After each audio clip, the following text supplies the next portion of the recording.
Won the league with the Ospreys, I won the Grand Slam with Wales. The day comes where you have to give up something you love, and I had to do that eventually, and had to look for something else to do.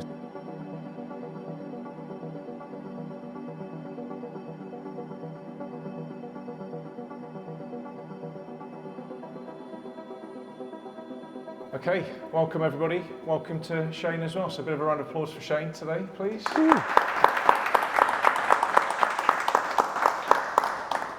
So we're here in the Tredz and Giant Swansea store. Great to get Shane here today. I'm going to talk about the launch of his new cycling brand. More about that in a little bit, because I think we've got to start off still with the rugby. So been a few years now, but obviously what you're famous for. We'll talk about the link to the brand as well. And what was probably your biggest highlight looking back now, and what do you miss a few years on? Yeah, a number of highlights really. I think winning championships with the Ospreys, obviously Grand Slams with Wales in 05 and 08 was fantastic, and even World Cups where it didn't go particularly well, either losing to Fiji or losing in semi-finals always hurt, but there's still highlights to take out of those really. But I think just the year 2008 was a highlight for me, because we won the league with the Ospreys, I won the Grand Slam with Wales, and individually I became World Player of the Year in 2008 as well. So the highlight was probably that whole season for me really. But unfortunately the day comes where you have to give up something you love, and I had to do that eventually, and had to look for something else to do. So that's why I'm here today. 2008 World Player of the Year, 2012 MBE, is that right? Yeah, I'd received my MBE in 2012. In 2011, the Queen was meant to give me the honours, but I blew her out because I was busy. And Prince Charles gave me mine in 2012, which was great. Yeah, that definitely is something I never thought that I'd ever receive. Yeah, it's one of those things that I'm obviously immensely proud of. But people still can't get to terms with it, I think, and neither can I. We're delighted you've obviously agreed to be a Tredz brand ambassador for us, and working with your new brand, which we'll talk about soon. But just what got you into cycling? Of all the different sports post rugby, what was it about cycling that you love, like many people here today? When you're playing rugby, what people don't see is the camaraderie, the fun, the crack as they call it, and the banter that you have between the rugby players. That's not only on the field, but it's away from the field. And when I retired from rugby and I knew I wasn't going to be playing for my country anymore, or my club for that matter, I just really didn't know what I was going to do anymore. The physical side of rugby'd gone. You kind of miss that, even though, I don't miss getting battered by 20-stone props or wingers, to be honest with you, but you kind of do miss it in a strange way. And when I finished playing rugby, it was kind of, all right, well, I haven't got my mates anymore, I haven't got that social side of it anymore. Obviously, I haven't got the game or anything. I need to find something else to do. I was lucky enough to get a place in the London Marathon from a mate of mine who was sponsoring. I kind of did the marathon. It was the hardest thing I've ever done. I enjoyed it. And he said, look, I sponsor the Ironman Wales. When you have a go at that, you can do a marathon now, you'll be fine. And it was for the Princess Kate Trust charity. So I said, look, I'll do it, no problem, put my name down. And then until I kind of Googled to see what an Ironman was, realising that I had to swim 2.5 miles as well, cycle 112 miles on a bike, and then obviously do the marathon to finish. So, but it was too late by then, I'd already signed up. So I knew, I had to learn to swim, I had to learn how to cycle properly, and a lot of these things I hadn't done since I was probably 11, 12 years of age. I'd never had a road bike. Last bike I owned was a BMX before 2015. But I started training, I started doing the swimming, started cycling a lot. I'm from the Amman Valley, which you're on the foothills of the Black Mountains, and there's no excuse really. It's some of the most picturesque cycling routes in the UK. And I just got on a bike and fell in love with it really, and I've continued to do that since 2015, and I'm addicted and I'm hooked, and it keeps me busy, and also, like I mentioned, the camaraderie and the crack. I kind of get that now. My brother cycles, my friends cycle. You could get on a bike and go for a coffee stop, and I just seem to be addicted to it at the moment. Earlier this year, I think when many of us were still in lockdown, Guinness World Record, was it 50 castles and about 700 or 800 miles you did cycling in? How many days was that, or how many hours? Like anyone really, was stuck in the house during COVID. I love my family a bit, so I'm married, I've got 2 kids, a boy and a girl. but you do need your space sometimes. And during lockdown it was tough, and I just spoke to a TV company. I said, look, is there anything we could do together during lockdown that we can kind of make into a program? And I said, I'd love to do something like cycle around Wales or something like that. And they said, oh, well, cycling around Wales, it's great, but I don't know if we can really do a program about it.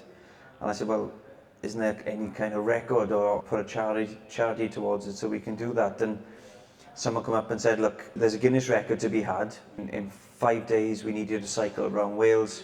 I was like, right, okay, great, that's what I wanted to do. And they said, but you have to visit 50 castles in the length of time. I said, well, great, let's have a go. The worst thing can happen is you fail. Yeah. And we did it, and we started off locally to me in Carrickfergus Castle, and then we did Llanelli, Cardiff, Welshpool, up to the north of Wales, down Aberystwyth, and eventually finished off in Llandilo again, which is semi-local to myself, at Dinever Castle there. And we managed to do it, and it was a great experience, Again, another bucket list that ticked off. We raised a bit of money for charity as well. I've got a plaque in the house to say I've broken a Guinness record. I got a couple of them now actually, but I got too much time on my hands by the sounds of it. But I was able to do it on my AGILIS bike as well, which is good promotion, and the AGILIS clothing. And like I say, it was another thing during lockdown that I had the privilege and took advantage of lockdown really. Obviously we had a small team. We only had a cameraman, a producer. We had a fellow with a drone that would come out every now and again, which we didn't really get to meet. But that was the team, and we had a mechanic. And everywhere we went, there was no one there. It was like the apocalypse. It was really bizarre, but we managed to do that. I was one of the lucky ones that was able to get out during lockdown, really, and loved the experience. And any tips for anybody who wants to be inspired to try and beat your Guinness World Record? I'm not going to give anyone any tips to break my records. God, that'd be like telling George North how to beat my try-scoring record, wouldn't it? I'm not doing that. He's a few off that stuff. Too selfish. It's just determination, really. Yeah. It's, I didn't know before starting the record whether I was going to break it or not. I am a determined person. I don't like giving up. I don't normally quit. And it would be the same for anyone. I'm sure someone will go out now and break the record, no problem. But it's, I still would have had that record, so it doesn't really bother me, to be honest with you. But it's all about just, getting on the saddle. And anyone who cycles will know that, sometimes you have to go for long cycles, even on your own. It can be quite a lonely, daunting place. The thoughts and everything that go around in your mind when you're cycling. Most of it good, don't get me wrong. It's time to think, and you've got that kind of space to yourself. But it's just about really digging in, being safe on the road, and just being determined and enjoying what you're doing. Be prepared to put the effort in, and then you reap the rewards at the end. Fantastic. So you mentioned it there, your new launch, your new brand, AGILIS. Just tell us more about that. How did that come about, and what are you hoping to get from it? As an ex-professional sportsman, I just found that all my career I was promoting brands, and it was all someone else's brand, and it wasn't me. And after I'd finished playing rugby and obviously got into cycling and running and swimming, and wearing other people's triathlon brands, I just always felt I was promoting for other people. And during lockdown, I just thought, wouldn't it be nice to do something that's my own? Clothing that I put a lot of time and effort into, that I was happy with the quality, that I worked on the brand myself, the logo and the fonts and everything. That was all me at the start, and I was very proud of that. And the AGILIS comes from being agile, pacey, powerful, and those are the words that people used to say when I played rugby, so that's where the name came from. And it was a complete start-to-finish lockdown project that really started myself. So, I've gone through, I don't know how many samples of AGILIS gear where I've gone, no, that's not good enough. The quality isn't good enough. And my wife was a good gauge on that. She'd put a jumper in the wash, and it came out, and I was able to put it on my my action figure afterwards. Little things like that where I wanted to make sure that the quality was right, and we got that right as well, because AGILIS is my face, it's my name. If someone wears the jumper and then they can't wear it again, then they're going to say, well, that Shane Williams' gear is rubbish. Yeah. That's the last thing I want. I take things very personal. So, from start to finish, I've worked on this. Obviously I'd help along the way with a lot of people, but what I want to get out of it is people wearing it. It's as simple as that, you know. Immense pride seeing people wearing the kit. For me, you know, I'd love to do something like Ironman Wales and see people on the start line or on the bike or on the run that are wearing AGILIS gear and are proud of wearing that, because either they're happy with what AGILIS is all about, or the fact it's associated with me. And that's all I want out of it, to be honest with you, is for people to be wearing it and be as proud as I am of it. And if I get that, there's another tick in the box, and I've accomplished something else, really. You know, a lot of thought and effort and heart has gone into this, and I just want people to see that, really. I think those today can see it looks fantastic, doesn't it? Anyway, so great to see it in the finish finally. So, heard enough of my questions. Anybody want to be brave enough to ask Shane some burning questions from the audience?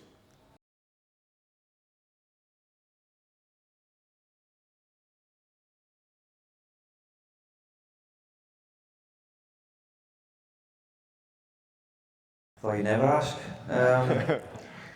Yeah, well, you know, it's a record that I'm top try scorer for Wales, so you know, anything like that becomes a record in that sense. I've actually, it's quite ironic really, because I wasn't really renowned for my size and defensive qualities or my tackling, but I was challenged to do a tackle record, which was tackling tackle bags in a minute, which no one ever thought I would complete and win, but I've got the record for the most rugby tackles done in a minute. Yeah, honestly, I'm not lying, I'm not fibbing. I think it was 23 tackles and the bags were 10 metres apart. They may have just put this record there for me, to be fair, to make me feel better, but I don't care. I had a Guinness record for being part of London Marathon, virtual London Marathon, which was the largest virtual marathon ever done. Alright, okay, there are about 50,000 people also on that placard, but I'll take that one. I also played touch rugby on base camp Everest, which was the highest altitude touch rugby match ever, so that's a Guinness record for Wooden Spoon charity. And then we won one better and we went to the base of Everest before your finals climb to the top of the summit, and we played a full contact 7-a-side rugby match there, which was honestly absolutely horrendous. It had to be a full-size pitch, so we had to carry all the rugby posts, corner flags, the markings for the field, etc., for it to be legitimate. We did that. Well, I say we. Yeah, a couple of Sherpas and a few yaks actually physically did it, but I was part of that, okay? And yeah, we played that game, and it was brilliant. You just couldn't breathe. When you walk in at altitude, and especially at Everest altitude, you walk 5 yards, you have to stop for a break. You really do. It doesn't matter how fit you are. And that was hard enough in itself. But trying to run on a rugby field 7-side is hard enough anyway, but that altitude was just horrendous. But the hardest thing about it, or the toughest thing I should say, was the day before the match, we had to walk and kind of find a rugby-size flat area for the game. And we were taking obviously the posts and everything with us to get there. Our Sherpas were. Well, before we went, they actually tied us all together and said, look, we've got to tie you all together. And I was like, okay, this is a bit bizarre. And we were like, right, why? He said, well, one of you falls in a crevasse, the others can hold you up, basically, so we don't lose you. And I was like, he said when then, not if. So yeah, to get to there, you know, we had to walk. It felt like hundreds of miles. It may have only been 200 yards yet, but we got there. Lucky enough, no one fell in these crevasses. Marked out the pitch and then got back for the next day. But it actually took you 12 hours to recover from the walk just to get to the pitch, back to the camp, just so you were ready for the next day. It was horrendous. And we did it. We broke the record there, and the game, obviously it was a 7-side match, so it was a 14-minute game, which again doesn't sound much. We scored 2 tries, the game was 5-all, because after we scored the try, it took about 10 minutes to get back and recover for the next one.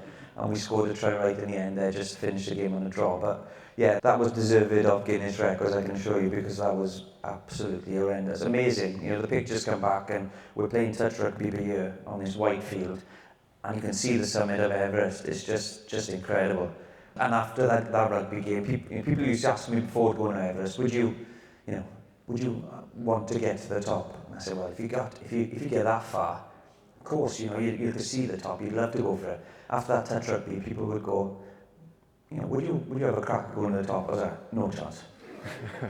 I wouldn't have made 20 yards up the hill. It was, honestly, it was so tough, but what an experience. I think that was only like 3 years ago, so still fresh. Amazing, absolutely amazing.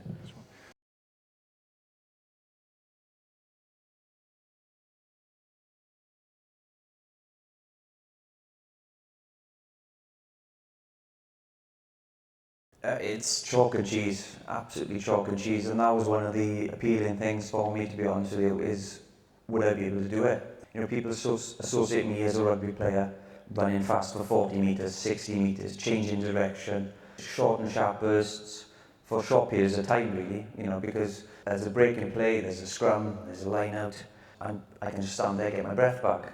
Now, when you know you sign up to even a triathlon, sprint triathlon, you're doing 3 disciplines that I weren't very good at, to be honest with you. You know, I wasn't much of a swimmer.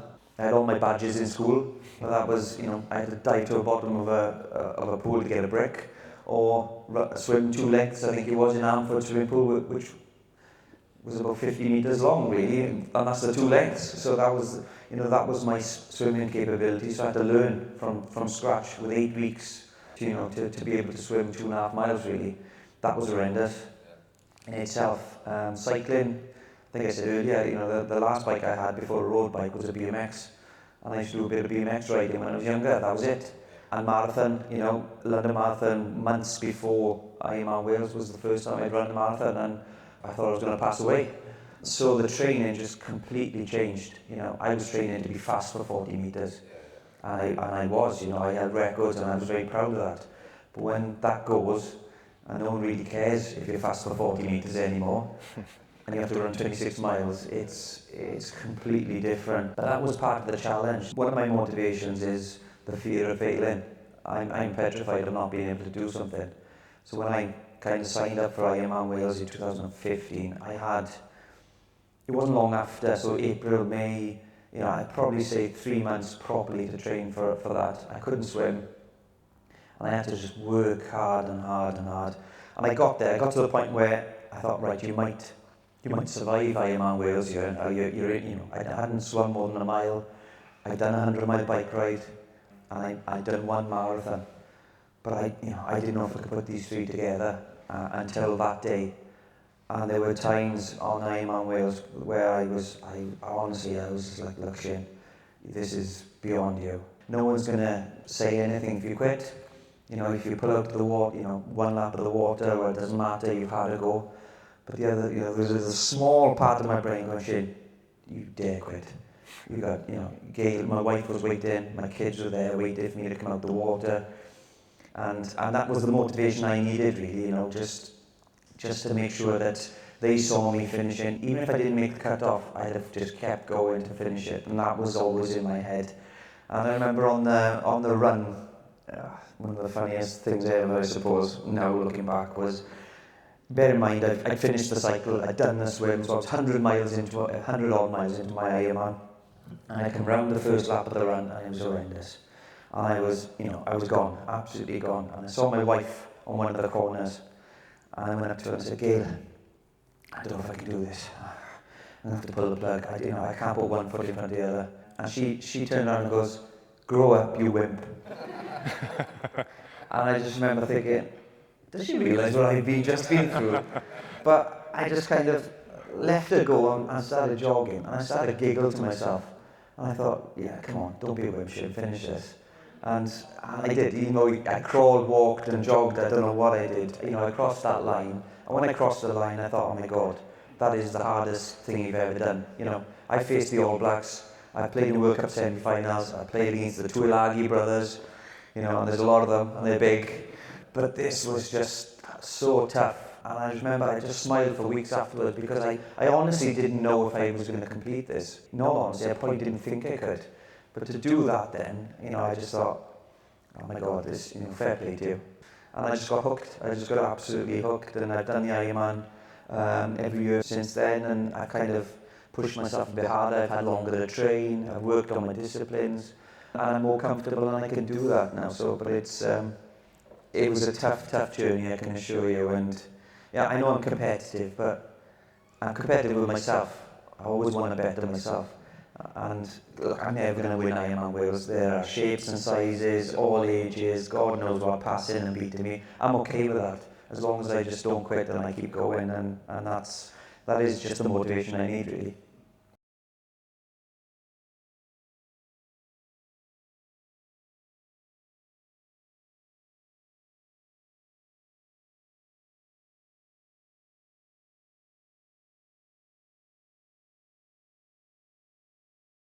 The thing that stands out for me is getting my opportunity in 2000, playing for Wales.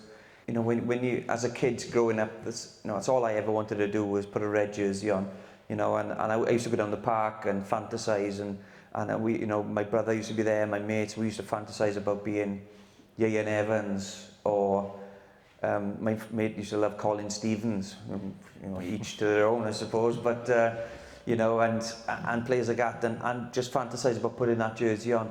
And when I had the opportunity in 2000 to do that, that was just incredible, absolutely incredible. I remember being petrified, absolutely petrified. I was a late developer, so I was 22 getting my first cap. I remember being at the stadium just thinking, I was on the bench thinking, oh my God, Shane, what are you doing here? You know, you've got some legends on the rugby field there. You're playing against France, you've got Castagnier, Intermac, Ibanez, Manier, and Shane Williams, who no one has a clue who he is. I remember that fear, absolute fear, until I got on the field.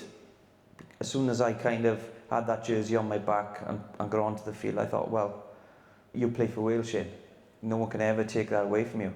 And I, to be honest with you, I honestly thought that would be my first and last cap, because my first touch of the ball was an interception pass to Emile Intermac, and I thought, well, at least you've had one cap, you know. So, but no, that was incredible, you know. I suppose you ask any rugby player, you know, what's one of the highlights, and it's receiving that cap for the first time. But I've been lucky to win 2 Grand Slams as well with Wales, and I played with some real characters, and Alfie probably the biggest character of them all. And again, you know, this goes to show the mindset of a player and a determination, I suppose.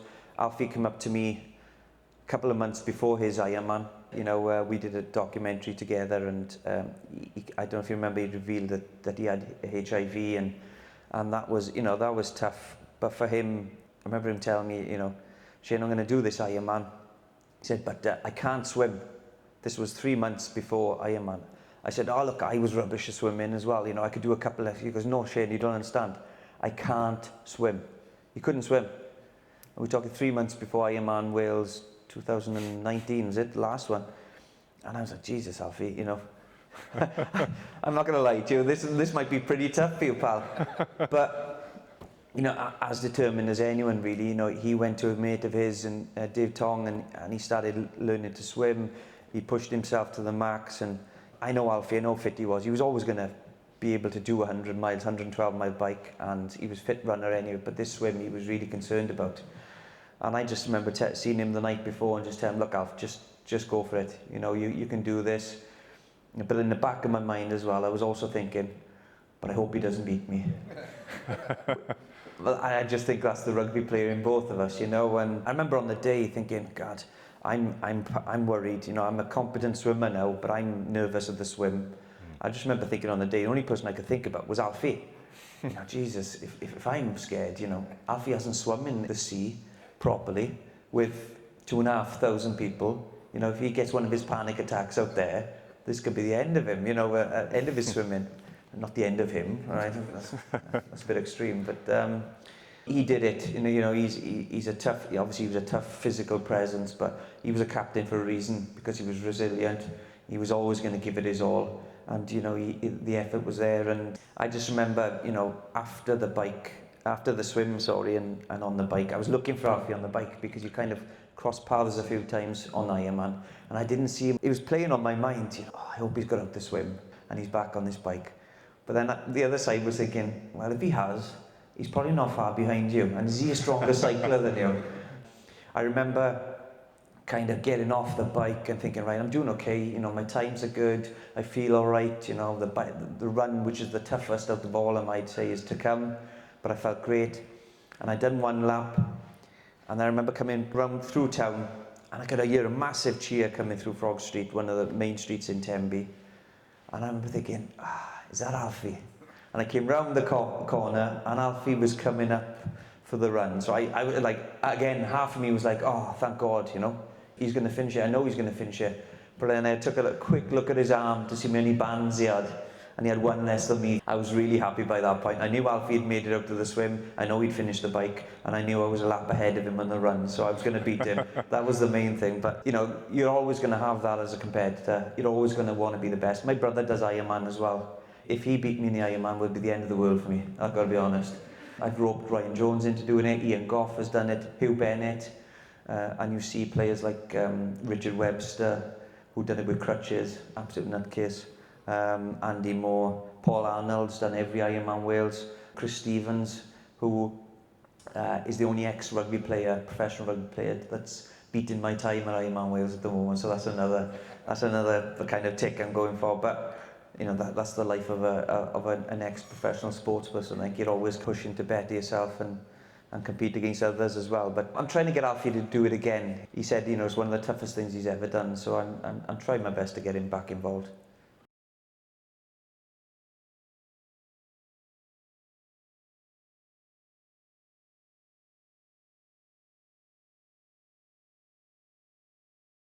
The November Beast is a charity event which during the month of November you run. On the first day you run a mile, on the second day you run 2 miles, obviously it accumulates to 30 days in November, I think it is. Well, whatever it is, I can't even remember November, to be honest with you. So eventually you're running over 400 miles in a month. I said earlier, I'm not a good runner and certainly not long distance, so that challenge was one of the toughest challenges I've done. In the final week, you've got 7 marathons to do, plus more. On the last day, you're running 30 odd miles. I literally had to take a month off any kind of events or work I had to do because you can't fit the time in. By the time you finish your run, you're preparing for the next run. You know, we raised a lot of money for charity on it, which was great, but really, really tough. The amount of injuries people sustained during that time was just incredible. I run a lot of it with Ryan Jones. Again, it kind of motivated us both to keep going right to the end. And in fairness, we did finish it. Ryan Jones moaned to me for about the last 12 days of November Challenge, telling me, oh Shane, I don't know if I can do this. My legs are hurting, my back's sore. This is hurting, this is hurting. And I was like, look, Ryan, I'm in the same boat as you, pal. But if we don't do it, people know you haven't done it and you haven't completed it. So we pushed each other right to the end. And last day, we went down to Mumbles because it's a little bit flatter. We thought, right, let's finish on a high. We had hundreds of people turn up on the day, which was fantastic. And a lot of people completed it, included me and Ryan Jones. And I just remember saying, look, you've been moaning all the way around, look, we've completed it now. And that's all he was saying to me, oh, my legs hurt. And I'm saying, look, come on, you've captained Wales, you played the All Blacks Lions tours, you're all right, come on, toughen up. Until the next day, where he sent me a picture using crutches, both legs in these boots. He'd had a hairline fracture in both legs, which he must have sustained about 12 days before, really. So me calling him all the names under the sun, making him finish that was, yeah, I felt a bit guilty afterwards, to be honest. Yeah, he broke both his legs. That just goes to show how tough it was, really. But again, the things you put your body through, and no, the answer is I'm not doing it again. If that was in the question. And if you are someone that wants a physical challenge and you've got a bit of time in your hands and you're nuts, yeah, I'd say go for it. Over the November Beast.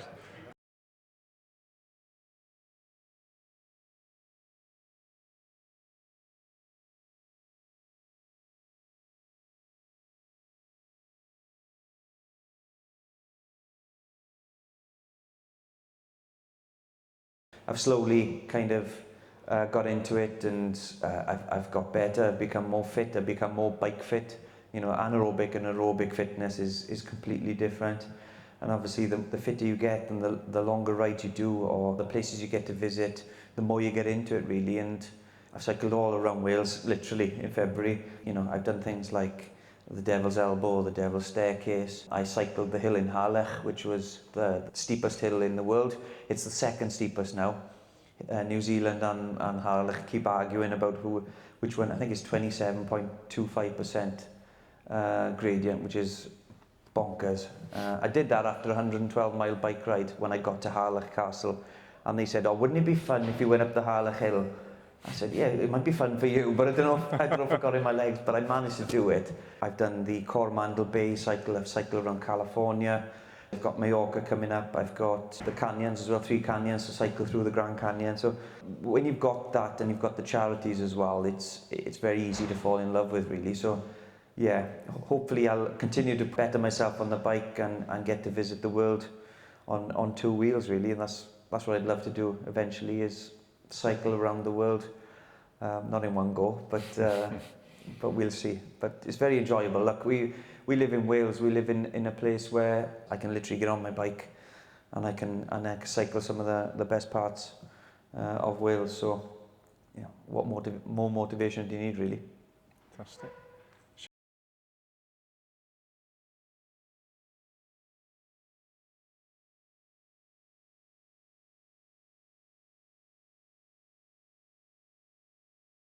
I wanted a colour that represented me, really, and when I played for the Ospreys, one of my favourite jerseys was the black and gold with flashes of white as well, and that's why we've got these colours. And I've been really happy with the design of the cycle gear. But the edition 58 is for the amount of tries I scored for Wales, and we wanted to do something different when we did collaborate with Tredz, and of course this is it. You know, I've been working with the design of the gear, but until you actually see it face to face or on a mannequin that looks a lot like Tom Shanklin, you know, you get to see it in the flesh, and yeah, I love it. I love the colours. You know, I can't wait to get in it myself, really. You know, like I said earlier, I'm very, very proud of AGILIS and what we've done and how we've worked. And working with Tredz as well to get it into Tredz, first of all, is amazing, incredible. And I certainly spent enough time in Tredz over the years, I can assure you. I spent some money here as well on tyres and bikes, etc. So yeah, you know, to have your gear and see it on a mannequin and see it hanging up in the shop next door is incredible. So and like I say, we pride ourselves on the quality. There's no point bringing something like this into a shop of Tredz's quality and not being the quality itself. So yeah, I'm really happy. You know, it looks great. Can't wait to get it on myself and get on a bike and get out there. And I hope people try it as well, because like I said earlier, what I want is people wearing it, you know, and enjoying it as well and being happy with the quality, and like I am. But yeah, I honestly, I was really chuffed when I came in and saw them. They always look better on mannequins than they do on me. And I think that's because I've got an ex-rugby player's body rather than one of these annoyingly skinny cyclists that weighs about 50 kilograms and is chucking out 350, 400 watts. I just don't get it. But yeah, this guy looks good, and the lady looks fantastic as well. So I'm chuffed, over the moon with it. Fantastic. Well, I think a great way to finish. So thanks again for coming down today. No, delighted to be here with you at the start of the launch and in partnership with you, and yeah, hopefully see quite a lot of people wearing it in the coming weeks. No, thank you, and I appreciate the opportunity as well. It's I look forward to working together. Great stuff. Shane Williams, everybody. Thank you. Yeah, thank you.